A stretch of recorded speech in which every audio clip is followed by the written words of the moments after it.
그 전쟁에서 이기려고 하면 러시아를 완전히 고립을 시켜야 될 건데 서구에 있는 국가들이 정말 러시아를 완전히 고립시킬 수 있는가. 우크라이나 지도자와 국민들의 열망에 서방 국가들이 부응할 수 있는가. 이게 잘못돼서 핵전쟁으로 소위 확산이 됐을 때 이걸 막을 수 있는 지혜와 능력이 미국과 서방 국가들이 있는가. 아주 장래가 숙연해지더라고요. 러시아의 행동이 아주 잘못된 행동이긴 하지만 모든 국가들은 자기들의 국익의 시각에서 지금 사태를 보는 것 아니냐. 또 인도처럼 들어가더라도 양수겹장으로 해서 영어로 더블 디핑이라고 하는데 양쪽에서 우리는 경제적 이득을 보겠다라고 하는 그런 국가들.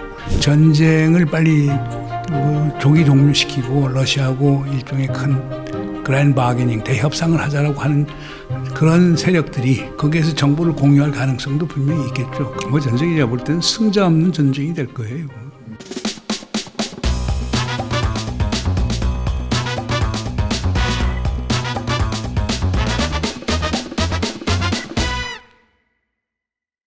세계와 경제를 담는 새로운 지식 플랫폼 메디치보라, 진행을 맡은 민소장 민경주입니다.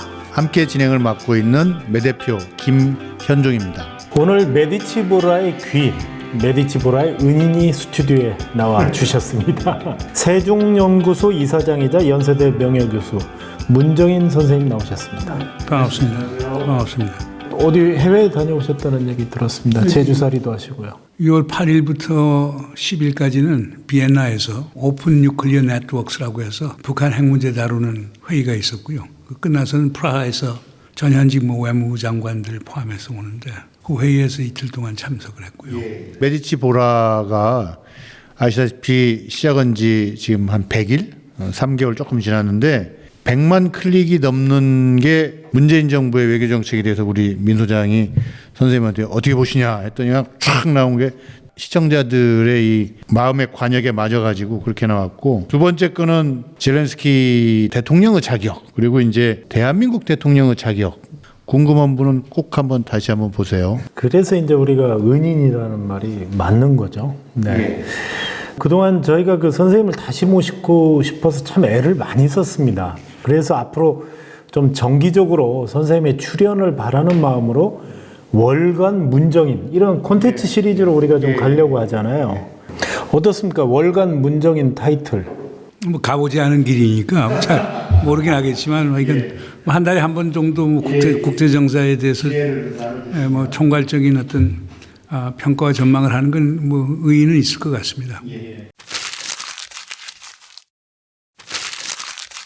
이번에 유럽을 다녀오셨던 얘기를 잠깐 저희가 했습니다마는 유럽 현지에서 바라본 우크라이나 전쟁의 현재 상황 매우 궁금하거든요. 어떻게 보십니까?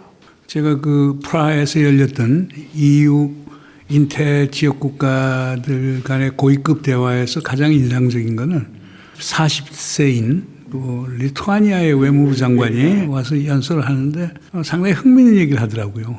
지금 뭐 서구의 지도자들은 계속 우크라이나를 지원한다고 그러는데 자기는 좀 회의감이 든다.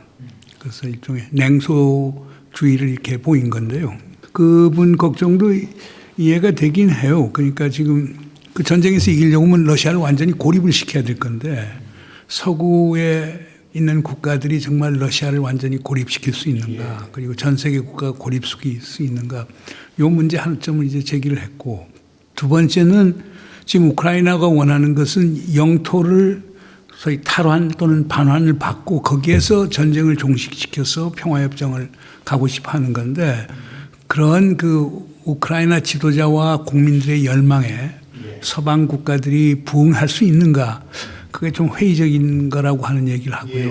세 번째로는 지금 우크라이나 전쟁이라는 게 우크라이나 땅에서 일어나는 재래식 전쟁인데 이게 잘못돼서 핵전쟁으로 소위 확산이 됐을 때, 에스컬레이션이 됐을 때 이걸 막을 수 있는 지혜와 능력이 미국과 서방 국가들이 있는가. 이거에 대한 우려도 표명하는 거예요. 그러나 가장 치명적인 건 그거였어요. 전쟁이 벌써 지금 5개월이 됐는데 이게 전쟁이 장기화가 된다라고 하면은 민주주의 국가들에 있어서 전쟁 피로 증후군, 그 democracy fatigue 또는 war fatigue라고 해서 전쟁에 대한 피로 증후군이 생길 텐데 이미 그 현상들이 유럽 국가에서 나타나고 있는데 만약 우크라이나 전쟁이 장기화됐을 때 정말 미국을 포함해서 유럽의 국가들이 전쟁 초기처럼 계속 우크라이나를 지원해 줄 수 있는가?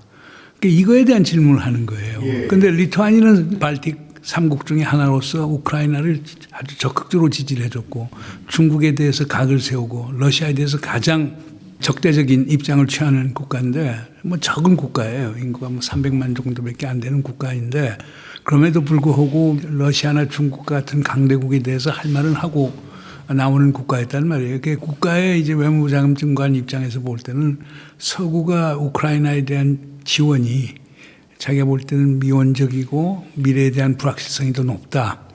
이런 걸 얘기를 쭉 하면서 이 네 가지에 대해서 답을 한번 해봐라 라고 이렇게 담론을 던지는데 뭐 아주 장래가 숙연해지더라고요. 저도 사실 그 선생님 칼럼을 통해서 이 네 가지 서방은 의지와 수단이 있는가? 서방은 지원을 지속할 수 있는가? 핵 확전을 차단할 방법이 있는가?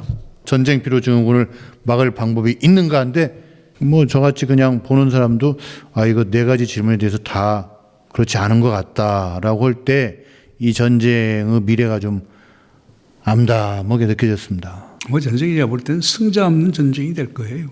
뭐 우크라이나도 그렇고 러시아도 그렇고 전쟁이 장기화되면 될수록 승자는 없을 거예요. 다 패자들만 있을 거고 인간적 비극은 계속 심화가 될 것이고 그런 의미에서 전쟁을 막아야 되는 거죠. 그래서 그때 굉장히 인상적이었던 게 전쟁을 이기는 것도 물론 중요할 수 있지만 전쟁이 발생하지 않도록 하는 게 가장 중요한 지도자의 자격이다. 그 말씀하셨어요. 우선 전쟁은 발생하면요. 소위 영어로 innocent victim들이라고 해서 그 의도하지 않은 희생자들이 생기게 되는데 그럼 그 가족들은 결국 원한을 가질 것이고 복수하고 싶을 것이고 그러면 결국에 불신과 적대의식이라는 게 결국에 악순환이 된단 말이에요. 그러니까 빠져나오기가 상당히 힘들어요. 제가 개인적으로 뭐 오랫동안 관찰해온 게 레바논 내전 같은 것도 마찬가지고 74년까지는 정말 평화로웠던 거예요. 평화로운 나라였거든요. 일단 내전에 관여가 되기 시작하니까 다 기독교하고 무슬림들 사이에 적대 관계가 생기고 무슬림 사이에도 순니하고 시아의 사이 적대 관계가 생기고 또 기독교 사이에서도 마론파가 있고 그다음 뭐 히랍 정교회 파가 있고 또 마론파 중에서도 시리아 쪽에 붙어 있는 사람들이 있고 그다음에 미국하고 가까운 그런 파들도 있고 이스라엘하고도 가까운 파들이 있고 그 내부에 또 엄청난 그 패권 다툼이 있거든요. 그런데 일단 이런 내전이 일어나고 불행이 시작되니까 그걸 담글 수가 없어요. 그 수많은 노력을 통해서 뭐 타이프 협약이라는 걸 맺어서 1992년에 우선 전쟁은 종결이 됐지만 아직도 그 앙금이 계속 남는 거거든요.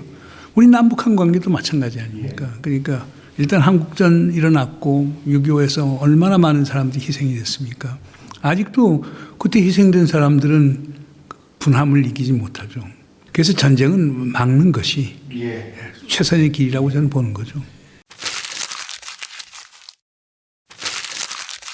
지금 현재 우크라이나 난민들이 한 650만 정도가 발생했다고 그러고 또 동쪽에 있는 주민들 300만 명이 러시아 쪽에 전부 다 강제로 이렇게 편입이 돼 버렸단 말이에요. 그런 상황 속에서 얼마 전에 그 13살의 어린 남자아이를 시신을 부둥켜 안고 한 아버지가 정말 차갑게 땅에 누워있는 아들의 얼굴을 만지던 그 아버지의 그 사진 한 장이 이 전쟁의 참상을 그대로 보여주고 있다. 그런 생각이 참 드는데 어쨌든 칼럼에서 쓰신 것처럼 지금 미국이나 유럽 여러 나라의 지금 전폭적인 지지와 약속 여전하고요. 그럼에도 결정적인 발로 전선의 이 형성에 실패하고 있는 원인이 어디 있다고 보십니까? 그야 뭐 국익이죠. 그러니까 제가 볼 때 1990년대 초 이제 냉전이 끝나면서 한때는 미국 중심의 국제 질서가 아주 견고했었거든요. 그런데 갈수록 미국 중심의 국제 질서가 흔들리기 시작하면서 결국 국제사회가 상당히 불투명해진 것 같아요. 그러면 결국에 약육강식의 아주 현실주의적인 질서라고 하는 게 지금 되살아나는 게 아니냐. 어떻게 보면은 러시아의 우크라이나 침공이 바로 그거거든요. 국제법도 무시해버리고 국제 질서도 무시해버리고 그렇지 않습니까? 국제법과 국제 규범에 따르면 뭡니까? 모든 분쟁은 평화적인 방법으로 해결해야 된다. 무력을 사용하지 않는다. 그리고 개별 국가의 영토와 주권을 존중한다. 이런 것들이 국제 관계에 있어 가장 중요한 규범과 원칙들인데 그게 다 깨져버렸거든요. 그럼 이런 상황에서는 결국에 각자 도생의 길을 갈 수밖에 없죠. 그러니까 지금 상황에서도 지금 자 우크라이나 사태가 났다. 미국은 사실상 자 러시아 원흉이다. 러시아를 타도해야 된다. 전 세계의 자유민들이여 단결하라. 그런데 단결이 안 되지 않습니까? 그러니까 지금 미국하고 발틱 3국, 그다음 그 스칸디나비아 국가들, 영국, 그다음에 동국권 국가로서 러시아의 피해를 직접 과거에 받았던 국가들, 폴란드 같은 그런 국가들, 그런 강력하게 미국과 더불어서 러시아 응징에 나서고 있죠. 그러나 뭐 독일하고 프랑스만 하더라도 러시아하고 관계 이를 생각하면은 특히 뭐 독일 같은 경우는 자기들 전체 천연가스 수입의 거의 40%를 러시아에 의존하니까 그러니까 결국에 비교적 온건한 정책을 펴면서 협상을 통한 타결을 지금 주장하고 있거든요. 그리고 반면에 헝가리 같은 국가들, 뭐 터키 이런 데들은 완전히 중립적 입장을 취하고 있죠. 심지어 이스라엘, 뭐 젤렌스키 우크라이나 대통령이 유대인인데 그래서 유대인으로서 이스라엘하고 유대를 상당히 강조했지만 이스라엘 자체도 거의 중립적 입장을 취하고 있거든요. 그런데 유럽 자체도 그런데 이게 더 나아가서 전 세계적으로 보면은 지금 뭐 G20 국가들 속한 국가들 중에서도 아주 미들 파워 중견 국가로 사실상 인정을 받고 있는 인도, 그다음 멕시코, 뭐 아르헨티나, 브라질, 인도네시아, 남아프리카, 남아공 이런 국가들이 전부 다 지금 중립적 입장을 취하고 있단 말이에요. 그렇기 때문에 러시아의 행동이 아주 잘못된 국제법과 국제 질서를 파괴하는 행동이긴 하지만 이 모든 국가들은 자기들의 국익의 시각에서 결국 지금 사태를 보는 것 아니냐.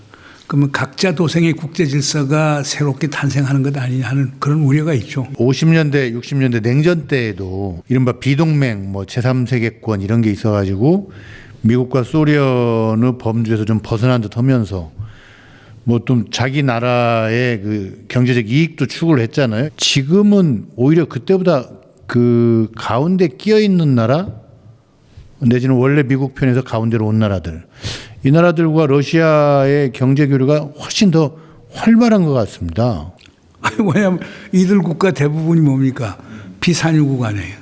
인도 같은데 뭐 특히 석유가 중요하니까 지금 러시아 석유를 헐값에 소위 우호국 가격으로 받을 수 있다면은 인도가 뭐 지금 당장 급한 게 석유인데 그렇지 않습니까? 멕시코, 브라질 이런 국가들도 마찬가지인데요. 과거 우리가 아까 김 대표께서 말씀하신 거는 정확하게 미소가 냉전 구도하에서 양극화 체제로 가고 있었거든요. 그때 반패권이라고 하는 그러니까 미국이나 소련이 당시에 패권을 추구하고 있는데 그 패권을 우리는 지지하지 않는다. 우리는 우리 길을 걷겠다. 그렇게 해서 1955년 반둥에서 아시아 아프리카 지도자들이 만났어요. 인도네시아의 스카르노, 이집트의 나세르, 그다음 유고슬라비아의 티토, 그다음에 인도의 네루, 그다음에 중국의 주울레, 북의 김일성도 참여를 했었죠.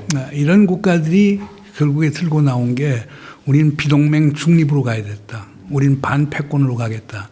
이런 것들이 나중에 비동맹 회의, Non-Aligned Movement라고 하는 것이 발전하게 되고 이런 국가들이 유엔에서는 그룹 오브 77이라고 해서 77그룹이라는 걸 형성을 시켜서 새로운 일종의 유엔 내에서 코커스, 자기들의 이익 집단을 만들고 그랬었죠. 근데 그게 이제 미국에서 레이건 대통령이 딱 오면서 냉전이 심화되기 시작하니까 아무래도 이게 약화가 됐고 아버지 부시가 있으면서 냉전이 끝나니까 반패권 얘기할 이유가 없거든요. 그러면서 이게 좀 쇠퇴가 됐는데 최근의 흐름을 보면은 지금 미국과 러시아, 미국과 중국 이들 사이에 이제 소위 패권 경쟁이 심화가 되는 과정에서 지금 그런 과거의 그런 비동맹 국가들 중에서 큰 나라들이 어떤 새로운 움직임을 보이고 있는 것은 사실인 것 같아요. 아직 자기들끼리의 연대까지는 안 갔죠. 근데 지금 그 대표적인 게 이제 브릭스인데, 브릭스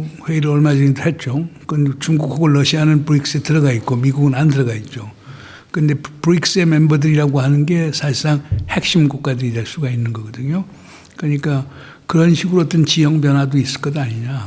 그때하고 비교해 보면 그때는 조금 정치 사회적인 요인이 더 컸고 이번은 석유, 가스 같은 에너지 그 요소가 훨씬 크다. 뭐 그렇게 뭐 그런 것도 있겠고요. 이제 하나는 이제 결국에 미국이 미국 중심의 경제 블록을 만들려고 하는 게 보이거든요. 하나는 EU하고 연대를 해서 다른 하나는 인도 태평양 전략을 통해서 인도 태평양 경제 프레임워크라는 걸 만들어서 소위 미국과 가까운 국가들끼리 경제 동맹을 만들려고 그러니까 거기에 들어가지 않은 국가 또 인도처럼 들어가더라도 양수 겹장으로 해서 영어로 더블 디핑이라고 하는데 양쪽에서 우리는 경제적 이득을 보겠다라고 하는 그런 국가들. 그러니까 그런 국가들하고 중앙아시아 국가들 그 뭐 자연히 러시아, 중국, 뭐 인도, 중앙아시아 국가들, 거기에 뭐 터키, 그다음 중동의 일부 국가들, 그다음 동남아와 아프리카의 일부 국가들이 거기에 참여를 하게 된다면은 이 자체가 새로운 경제권을 만들 수도 있는 거거든요. 아마 러시아나 중국은 거기에 사실상 그 관심을 많이 두고 있는 것 아니냐 하는 그런 생각도 해보게 됩니다. 그래서 나오는 얘기가 이제 칼럼에서 말씀하셨지만 상호 의존의 무기화. 그러니까 이 공급망이라든가 어떤 물류, 대란, 지금 이런 상황이 물론 전쟁으로 인한 어떤 반평화주의에 대한 우려도 있지만 경제적인 압박이 굉장히 심한 거 아닙니까? 그 용어를 조금 더 설명을 해 주시면은요. 그게 상호 의존의 무기화라고 하는 건요. Weaponization of Interdependence라고 하는 개념인데 그건 지금 프린스턴 대학의 교수로 있는 에런 프리드버그라는 친구가 얼마 전에 상당히 중요한 책을 냈어요. 그 책은 Getting China Wrong, 그러니까 중국 잘못 길들이기라고 하는 내용의 책을 냈어요. 90년대 초부터 미국이 중국하고 관여를 해서 중국을 경제적으로 풍요하게 만드는 게 미국의 가장 큰 패착이었다. 미국이 중국이 경제 발전하는데 무역의 활로도 열어줘, 투자도 많이 해, 그리고 그 기술도 많이 전일해줘. 그래서 중국이 지금 거대한 국가가 됐는데 그 비용을 지금 미국이 치르고 있다라고 얘기하면서 중국이 결국에 지금 경제가 커지기 때문에 그 막강한 경제력을 이용해 갖고 중국의 말을 듣지 않는 국가들에 대해서 응징적으로 나가는 것 아니냐. 그러니까 그게 결국에 경제적 상호의존이 심화가 된 것을 무기화하는 거다. 이런 표현을 쓰는 거거든요. 그러면 결국에 중국하고 경제적 상호의존이 깊은 국가일수록 중국이 위협에 대해서 더 취약하게 된다고 이렇게 보는 거거든요. 그런데 그거는 동전을 한 입만 보는 것 같아요. 근데 시작은 미국이 시작한 거거든요. 미국은 뭐 걸핏하면 제재를 가하잖아요. 특히 금융 제재. 그리고 더 나가서 이제 무역 제재를 강하는데 뭐 지금 러시아도 대표적인 사례고 북한도 대표적인 사례인데 러시아, 북한이 결국에 경제 의존도가 높아지면 높아질수록 제재의 고통은 커지는 거거든요. 그러니까 미국은 어떤 의미에 있어서는 미국의 외교 안보의 국익을 극대화시키기 위해서 경제를 제재라는 방식을 통해서 상호 의존을 무기화시킨 거였단 말이에요. 그런데 이제 중국이나 러시아도 그걸 배우는 거죠. 그러니까 우리는 앉아서만 당할 수 없다. 미국과 서방이 우리에게 제재를 가하면은 당신들도 그 고통을 당해봐야 된다. 그게 이제 석유와 천연가스. 그 다음에 러시아 같은 데는 이제 뭐 반도체 생산에 중요한 이제 레어 가스라고 해서 희귀 가스들 많이 갖고 있거든요. 뭐 크립톤 가스부터 니온 가스 이런 것들 갖고 있는데 그 공급을 지금은 뭐 제재 때문이라도 못 하니까. 그러니까 여기에 생긴 아이러니 그거예요. 미국이 제재를 가하잖아요. 제재를 가하니까 러시아가 수출을 못 하잖아요. 수출을 못 하니까 그 공급을 받는 한국을 포함해서 반도체 생산 국가들은 또 거기서 고통을 받는 거예요. 그러니까 어떻게 보면 상호 의존의 무기화라고 하는 것은 어느 일방의 승리를 가져오는 게 쌍방의 손실로 가는 일종의 네거티브 썸 게임, 제로 썸 게임이 아니고 윈 앤 루즈가 아니고 루즈 루즈. 교통사고 보면 4대 보험이 있잖아요. 그 중에서 자손 자해 사고에 해당하는 그런 느낌입니다. 그리고 뭐 멀리 갈 거 없이 상호 의존의 무기화라는 게 뭐 그렇게 100% 의도적인 건 아니지만 우리가 얼마 전에 겪었던 요소수 사태 뭐 이런 것들이 바로 그 대표적인 게 아닌가. 근데 여기서 중요한 거는 경제적 상호 의존을 무기화한다라고 할 때는 그 국가의 전략적 의도가 들어가야 되는 거거든요. 근데 요소수 같은 건 사실 그게 아니에요. 그거는 의도하지 않은 결과였어요. 코로나도 마찬가지고 의도하지 않은 결과이기 때문에 의도한 결과, 미국이 북한과 러시아에 제재를 가하는 건 의도한 행동들이고 요소수 같은 거는 의도하지 않은 행동이죠. 그런데 결국은 보면 이제 미국의 아까 금융 제재라는 게 결제망이라든가 이런 달러화로 결제하는 부분들을 압박을 하자라는 건데, 따지고 보면 좀 장기간 제재를 해왔던 이란, 그다음에 뭐 북한, 이번에 이제 러시아, 그런 효과가 과연 있는 건가? 오히려 러시아나 지금 중국 같은 경우는 위엔화 결제를 늘린다든가 자기들 루블화 결제였던 대체 수단들을 굉장히 마련해 가고 있는 것 같아요. 과연 효과가 있는 건가? 러시아에 관해서는 지금 미국 내에서 또는 유럽 쪽에서 엄청난 논쟁이 많죠. 한쪽에서는 제재가 효과를 보고 있다. 단기적으로는 아니지만 중장기적으로는 러시아 경제에 엄청난 타격을 줄 거라고 이렇게 보는 거고 있고. 그러나 단기적으로 보면은 우선 러시아의 외화 보유고가 오히려 증가하고 있단 말이에요. 그 다음에 주식값이 전쟁 전 수준으로 다시 회복이 됐단 말이에요. 러시아 중앙은행 포함해서 은행들이 디폴트, 빚을 갚지 못한다고 선언을 쭉 했었는데 그것도 뭐 때문에 그런 거냐. 돈이 없어서 돈을 상환을 못한 게 아니고 스위프트 코드라고 해서 국제 결제망이 있는데 결제망에 대한 접근을 미국이 사실상 제재를 가하고 있단 말이에요. 그러니까 결제망 접근을 못해서 결제를 못한 것이지 돈이 없어서 한 건 아니다. 그리고 전반적으로 러시아가 지금 아주 치명적인 경제적 어떤 타격을 받은 그런 증거들은 보이지 않는다. 그렇기 때문에 미국과 서방 중심의 제재가 실패했다는 설도 있는데요. 그러나 뭐 어느 국가든 러시아는 북한하고는 다르거든요. 상당한 수준에 있어서 국제화된 기업들도 있고 외국인 투자 기업들도 많이 갖고 있는데 글쎄요, 이게 제재가 중장기화 된다라고 하면 러시아 경제에는 타격이 크긴 클 거예요. 페이스북 친구 중에 임명목이라고 책도 쓴 친구인데 이 친구가 이제 우크라이나 전쟁 이후에 러시아 여행 중에요. 사마라라는 도시에 가서 사진을 찍어서 페이스북에 올렸는데 마트에 물건이 많아요. 아마 프로파간다용으로 온 것 같지는 않고 그런 거 보면 현재까지는 러시아가 좀 버티고 있는 것 같습니다. 우리가 분명히 알아야 되거든요. 과거 냉전 시에 러시아 경제는 사실상 포위된 경제 또는 제재받는 경제였거든요. 그러니까 러시아는 당시 이제 warsaw 동맹국들하고 같이 해서 코메콘이라는 걸 만들어서 그 경제적 생존을 이룬 적이 있었는데요. 러시아는 큰 나라입니다. 대국입니다. 인구가 뭐 2억 가까이 되는 그런 나라이기 때문에 다른 적은 국가들보다는 제재의 충격이 상당히 적을 수 있는데 그러나 이제 핵심은 이거죠. 러시아가 개방된 경제를 가면서 가장 혜택을 많이 받은 그게 뭐 올리가르키라고 하는 기득권 세력들도 있지만 중산층이 많이 생겨났고 그들도 상당히 거기에서 많은 이제 혜택을 받았는데 만약 제재가 지속화되면서 중산층을 포함한 러시아의 핵심 인구들이 고통을 받게 되면 그들에 대한 이제 정통성을 이제 푸틴이 잃게 되고 그러면 정치적 통치력이 이제 한계가 올 수가 있겠죠. 그러니까 아마 서구는 그걸 보고 하는 거거든요.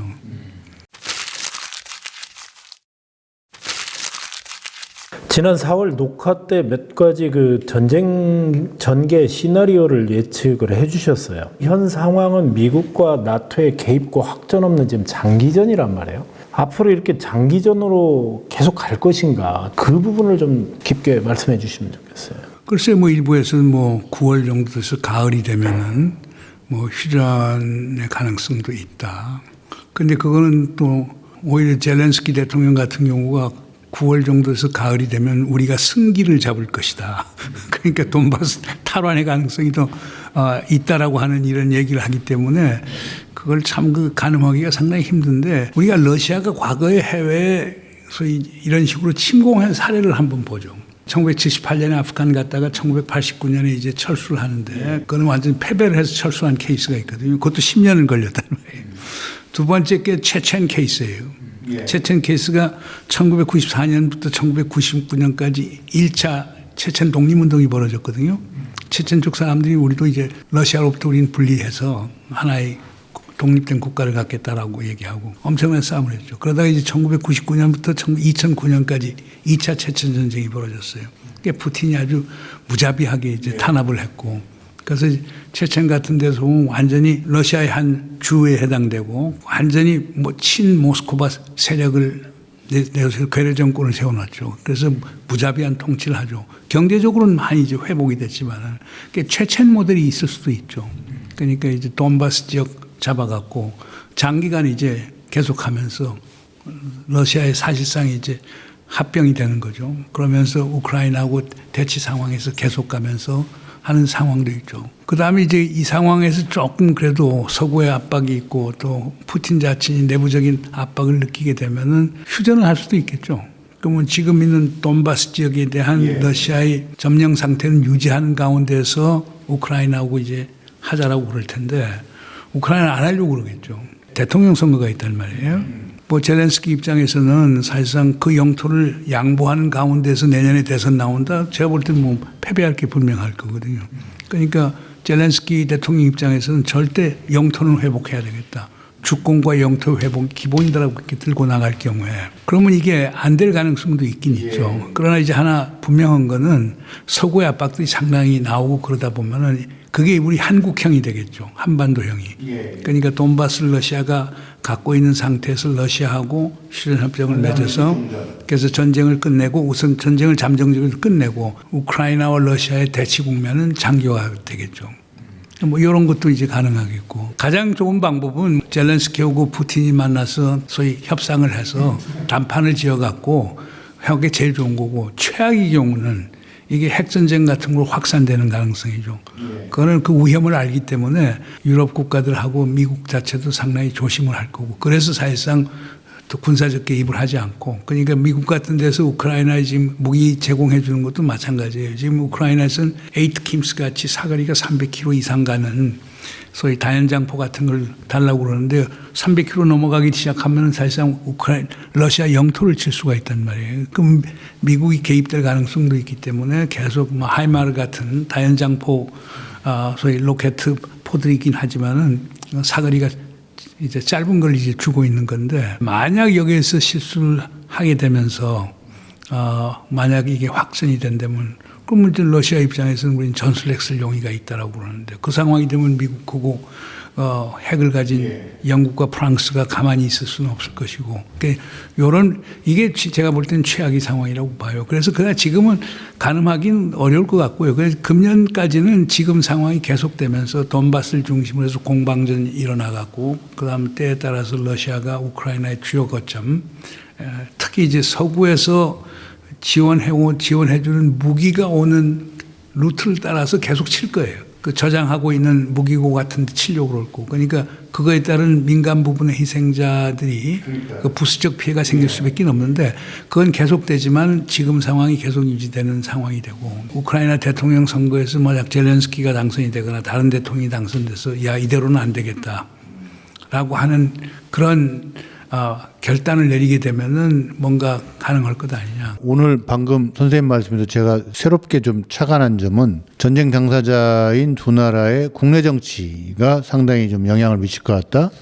당장 우크라이나는 대선을 앞두고 있고 러시아도 제재의 장기화에 따른 러시아 중산층의 붕괴나 이반 조짐이 있으면 또 푸틴도 또 변할 수 있다. 그 말씀이 특히 또 좀 기억에 남습니다. 그렇지 않으면 국내 정치 변수가 제일 크다고 봐요. 네. 그래서 그런가요? 최근에 우크라이나의 정보 수장 그리고 검찰총장을 전격적으로 해임했어요. 왜 그랬을까요? 공식적인 이유는 돈바스 지구 전투를 하는데 그 우크라이나의 주요 타겟에 대해 표적에 대해서 정보가 러시아 쪽에 넘어갔다는 이유를 들어서 우크라이나 정보국 국장 포함해서 젤렌스키 어린 때부터의 친구인 아주 가까운 친구인데 정보 수장하고 거기서 한 뭐 60명 정도 파직을 시키고 검찰 관련자 인사들도 검찰총장 포함해서 관련자들도 이제 결국에 파면을 시키고 그거에 대해서 이제 법적 조치를 취하겠다라고 이렇게 나와 있는데 우크라이나 정부가 얘기한 대로 사실상 우크라이나 관련된 우크라이나 내에는 친러 세력이 많으니까요. 러시아 스피킹, 러시아 말을 쓰는 친러 세력이 많고 또 워낙 러시아 쪽하고는 오래된 관계를 유지했잖아요. 그렇잖아요. 그런 걸 본다라고 하면은 거기에서 정보를 공유할 가능성도 분명히 있겠죠. 서방에 있는 친구가 저랑 이거 갖고 이제 뭐 통화를 하면서 얘기를 하는 게 아마 그들이 소위 전쟁 장기화를 반대하는 사람일 수도 있다. 유화론자일 수도 있다. 확인은 안 됐지만 그 가능성도 상당히 있을 것 아니냐. 왜냐하면 이게 지금 우크라이나 내에서도 제가 그 독일 갔을 때도 들은 얘기고 체코 갔을 때도 들은 얘기인데 이게 우크라이나가 사실 어떻게 보면 부질없는 전쟁하는 것 아니냐. 우크라이나의 주민들만 그 사실상 그 무고한 주민들만 희생시키는 것 아니냐. 이런 얘기들이 나오는 거 봐서 전쟁을 빨리 조기 종료시키고 러시아하고 일종의 큰 그랜드 바게닝 대협상을 하자라고 하는 그런 세력들이 만약 그거 하게 되면 정보부 쪽에서가 그런 정보 판단을 할 가능성이 상당히 많다고 보기 때문에 그런 가능성도 배제할 수는 없다라고 봅니다. 내부에서 아까 말씀하신 것처럼 언제까지 국민들의 희생을 바탕으로 할 것인가. 그러나 최고 권력자 입장에서는 국민의 희생을 감수하더라도 자기가 여기서 멈춘다면 달리는 말에서 결국은 뛰어내린다면 결국 자기가 죽을 수밖에 없는. 이걸 보면서 역시 말씀하신 대로 이 내부의 국내 여론과 이런 부분도 굉장히 정치적인 일정 이것도 굉장히 의식하는구나.